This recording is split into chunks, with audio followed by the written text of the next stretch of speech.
Here's the secret of the universe nobody understands. People say it's okay to fail if you try your best. But the truth is, and this is the truth, if you try your best, you never fail. And this is the misunderstood secret of the universe. I'll give you an example. I have never seen a man who wakes up every day, pays attention to the internet, looking at all the different opportunities, tries new things, focuses, works hard, doesn't go on TikTok, doesn't get distracted, doesn't drink, dedicate himself, not get rich. Never seen it. It's very easy to get exactly what you want if you try. Welcome to Road to Billions Podcast, the mentality of an entrepreneur. With your host, Moise Bertrand. What's up, everybody? It is your host, Moise Bertrand, Road to Billions Podcast. I appreciate every last one of you guys for listening and tuning in, of course, especially at 12:17 a.m. You know, this is when I'm recording the podcast, sipping on my ginger turmeric tea, you get me? I got a little cold and everything like that, so I want to start building my immune system back up, and obviously, you know, turmeric is good for your skin, so I like to add a little skin regimen, you know, at night, so that's what I've been on, honestly, and, you know, I've been trying to tell everybody all the time, it feels better when you focus on yourself, right? So I'm going to name this podcast When to Hold 'Em and Know When to Fold 'Em. You know what I mean? And the reason I say that is because a lot of people get into real estate and all they could think is money. You know, they don't think about everything else that comes around with it. And I try to tell people, it all depends on everything that you believe is true, right? If you believe this is hard, like anything else in the world, when you first do it, you're going to fail miserably.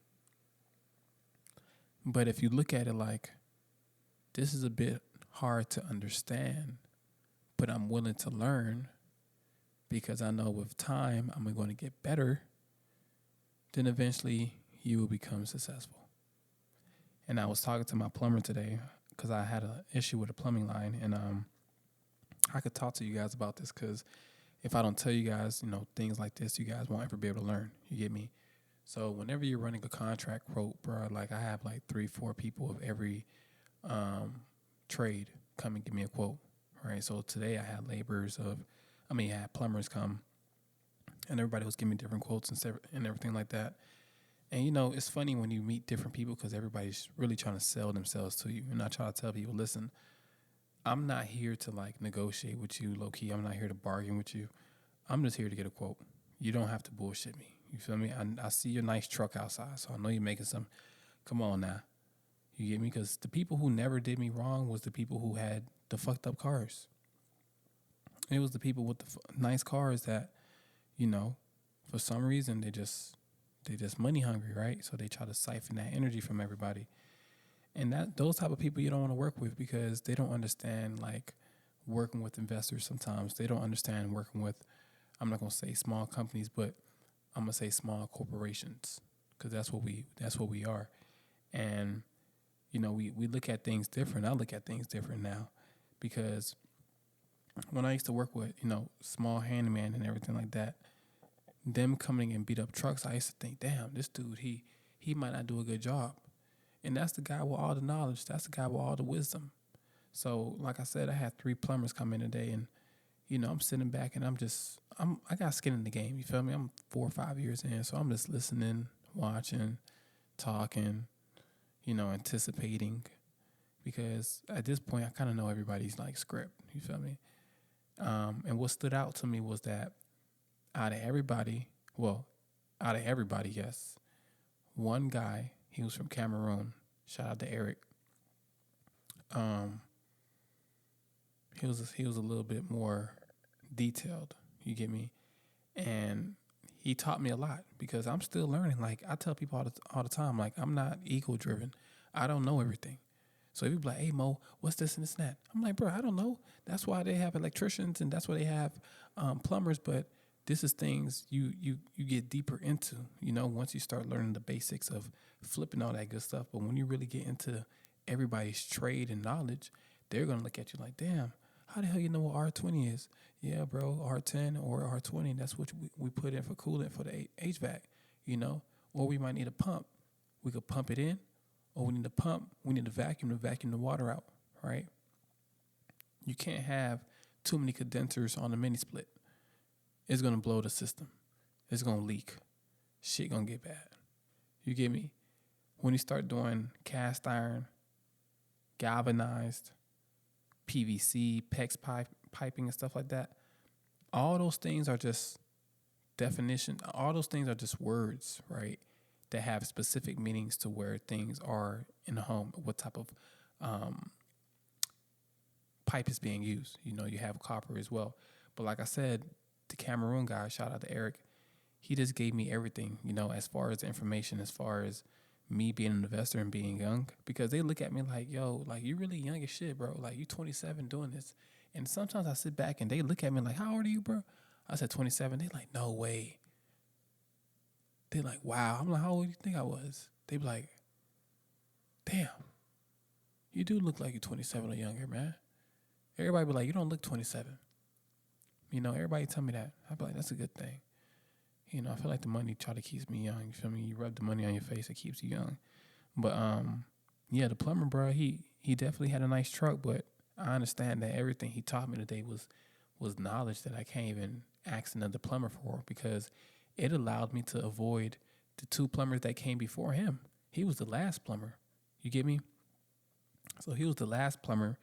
And like I said, I'm still working around, you know, who I'm going to rock with. And, you know, I still have some people I still have to come out and check things. But what I'm taking from him is what I'm about to go ahead and tell the next plumber. You get what I'm saying?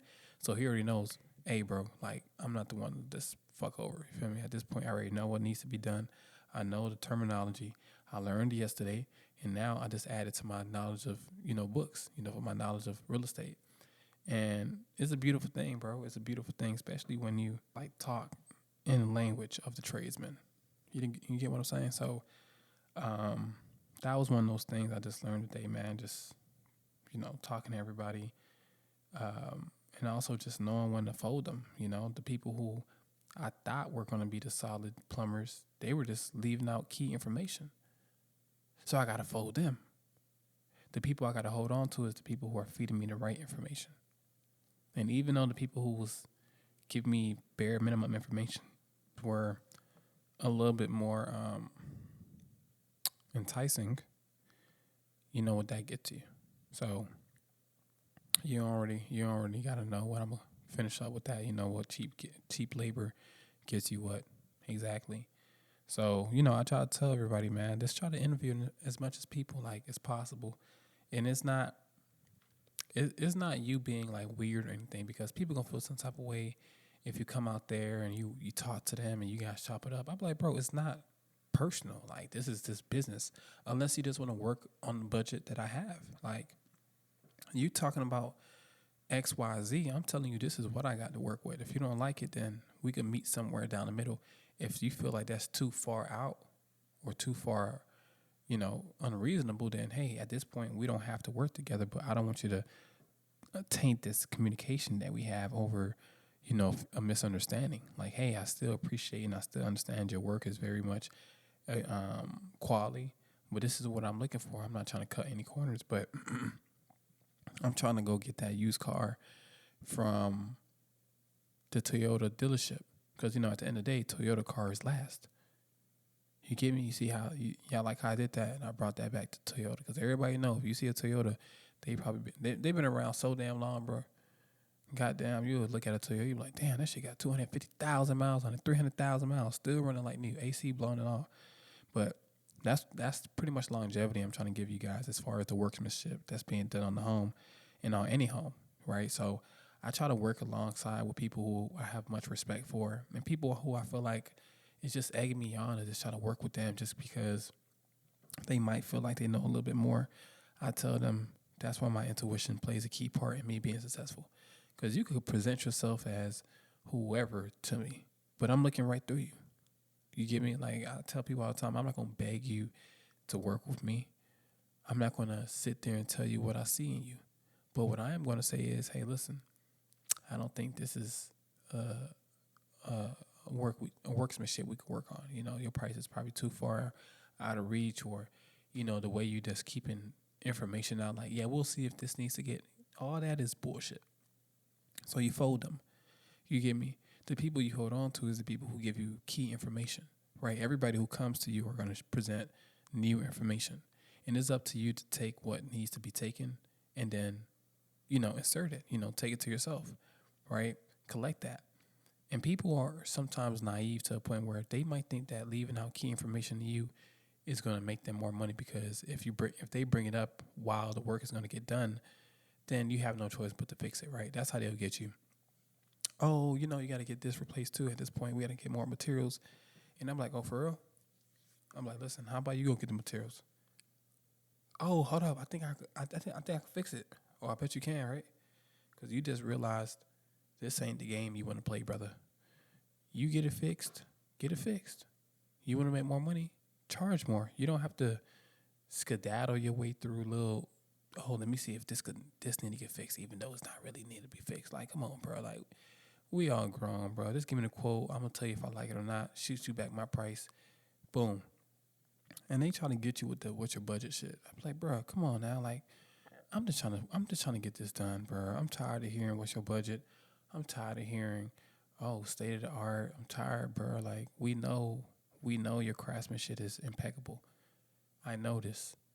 But I'm not looking to pay an arm and a leg to get some shit done by a dude who pulls up in a damn Tundra that has it graffitied out with his business. That's going to charge me arm and a leg. And at the end of the day, I probably could find another guy who's a plumber who's low time. He may not even charge me as much, but at the end of the day, I know he's certified and he's knowledgeable. And the work might be done a little bit slower, but I'm looking for craftsmanship. I'm not looking for a ribbon and red carpet with a champagne saying, congratulations for working with our company. I appreciate it, but nah, that's not what I need. I need people who I could work with continuously, who's not going to be afraid to just come back out there and, you know, do some work and they're not going to charge my arm and a leg. Like, think about it. If I ask you to come do some work for me, you automatically charge me a service fee without even doing no work. You think I'm going to work to work with you? I know every time you come out there, you're going to charge me $85 to $150. You think I'm going to keep working with you? And then you made another $100, $200, $300, $400 on me. I'm not telling you not to make no money on me, but I try to tell people, like, over time, like, what is this about? Is this money? This is all about money, right? So if it's all about money, how about we change the way we communicate to each other? You get me? Tell people, hey, listen, if it's something that need to get fixed, I'm going to make a list of everything. And you just check everything off that you want to get fixed, and I'm going to give you a good bundle deal. I feel like that's one of those things that people, instead of people hiring you one time to go and you go look for one problem, nah, present more. Be like, hey, listen, I found this and this and that. You don't have to pay me for this for right now, but I do feel like you need to change out a few of your outlets because they are exposed. Things like that, it brings more generosity to your business because you may present a different situation or a solution that's a lot more affordable to the person. You coming right out the head saying $85 service fee, and you're not doing that. You just looking at some shit that I told you was wrong with the problem. And you probably did save me thousands, you know, putting your eyes on it. But I feel like sometimes service fees are unnecessary once you have an established relationship with the person. First 2 times is cool. But 3rd, 4th, 5th time, come on. Now you doing me in. But just hold on to the people who are really giving you information in this business, because the people who aren't, they're leaving information out. Of course, they're trying to think that if they teach you too much, you're going to like not work with them, or you're going to just go get their certification of tradesmanship and take their business. I don't know what people think. But I tell people all the time, like, it's okay to keep your business secret, right? But I feel like at the end of the day, when a mechanic is laying down the diagnosis of your vehicle, he's not going to tell you where to get the parts from all the time. He's not going to tell you how to easily fix it. He's going to tell you, well, this is all the problems you have with your car. What do you want to fix today? You want to fix the brake pads and rotors? Or do you want to get those new tires you've been crying about for the last couple months? So you start asking yourself all these questions. Okay, cool. You have options, right? But I tell people all the time, like, no one's going to take your position in life if it's not meant for you. If it's meant for you, right? If it's not meant for you, they might knock you off your pivot because you too focused on something else probably, and you probably distracted. And I tell people all the time, somebody's always looking to take your position. It don't matter where you at.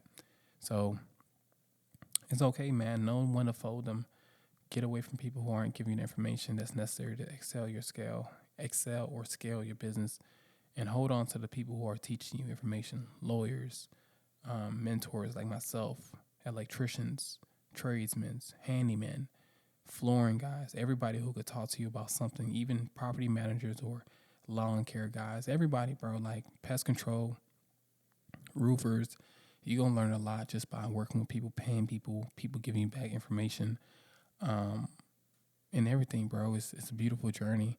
And it's one of those things where people don't really understand it's vast, right? You can go in so many ways in real estate, commercial, residential. You know, you just want to keep yourself in a market that you know you're comfortable in. You know, so don't do too much if you're not really ready, but always do enough so you can stay ready. So at the end of the day, I appreciate you guys for listening to Road to Business podcast. It's been an amazing journey, man. As you guys could hear, I'm a little bit sick and everything, but I've been working all day, bro. I'm never gonna lie to you. I've been working these last few days, just up at 6, running with my guys till 5, 6:30 in the evening time. Just doing it over and over and over again. And I guess my body finally caught up to me. You know, I was at the pool and boom, it rained, and then here I am, sounding crazy. But I had to drop this podcast to you guys because I haven't dropped a podcast, I believe, since July. So, you know, I'm one of those late guys who drop podcasts every once in a while. But when I try to drop information in episodes, I try to give you guys at least a good little gist of the story. So that's a little bit of information I have for you guys today. I'm not really feeling too well. That's why I'm trying to rush this podcast and do it under 20 minutes. But you guys continue to listen to my other episodes. Rate and review, comment, of course. And any suggestions you guys may have for like what you want me to talk about in real estate, what questions you guys may have, send me a DM. But most importantly, man, just chase your dreams. Appreciate you guys. And once again, thank you for listening to Road to Business podcast. It's been an amazing journey.